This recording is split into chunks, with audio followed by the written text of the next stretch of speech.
On est en train de vivre actuellement un épisode inédit avec un pervers narcissique sur les réseaux sociaux actuellement.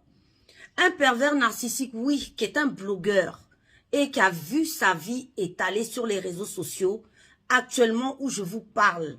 Donc, parcourez les panels, regardez, vous allez voir de vos yeux ce qu'on appelle un pervers narcissique dans toute sa splendeur. Je vous explique. Donc, je m'appelle Steph, créatrice de la marque Minceur et Ventre Plat de chez Jungle Tea.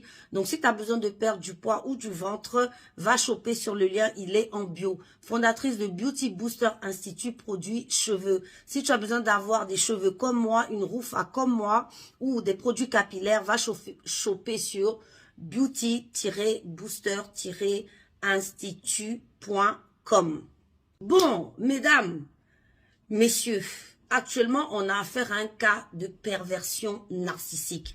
Je vais vous narrer un petit peu l'histoire et vous allez voir qu'on a tous les éléments vraiment qui prouvent que c'est un pervers narcissique, c'est un homme dangereux. Je vais vous expliquer, je vais vous expliquer comment, en fait, il a mis en place les mécanismes d'emprise et où il en est aujourd'hui avec sa compagne. Moi, je suis spécialiste de la perversion narcissique, donc je n'ai pas eu besoin de trop de temps pour savoir à qui on avait affaire. Donc, tout de suite, je rentre dans le vif du sujet. Donc, c'est un blogueur actuellement qui se fait passer pour quelqu'un de bien, quelqu'un qui est toujours dans les bonnes causes et tout, que moi-même, j'appréciais franchement. Franchement, j'aimais bien. Je trouvais que il avait l'air posé. Comme quoi, vous voyez, l'habit ne fait pas le moine. C'est pas parce que vous voyez quelqu'un, son visage est mignon et doux, que ça veut dire que c'est une bonne personne. Parce que dans ce cas, franchement, en tout cas, on voit vraiment la profondeur de sa folie. Il rencontre une jeune dame et à ce moment-là, il est dans un centre de rétention.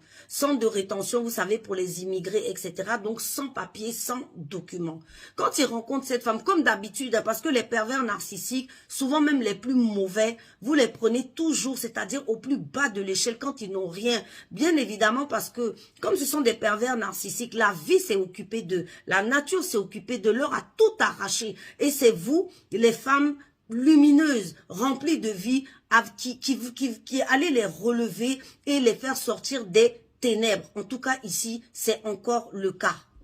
Cette jeune dame rencontre ce jeune homme qui est dans un centre de rétention et ils commencent à causer ensemble, ils commencent à se familiariser ensemble. Et vu qu'ils se fréquentent, elle est propriétaire d'une maison parce qu'elle sortait d'un mariage et elle s'est dit j'ai envie de me remettre en couple, j'ai envie de vivre encore avec l'amour. Donc voilà, pourquoi pas avec ce jeune homme. Comme il était dans le centre de rétention, il faisait des allers-retours et elle a trouvé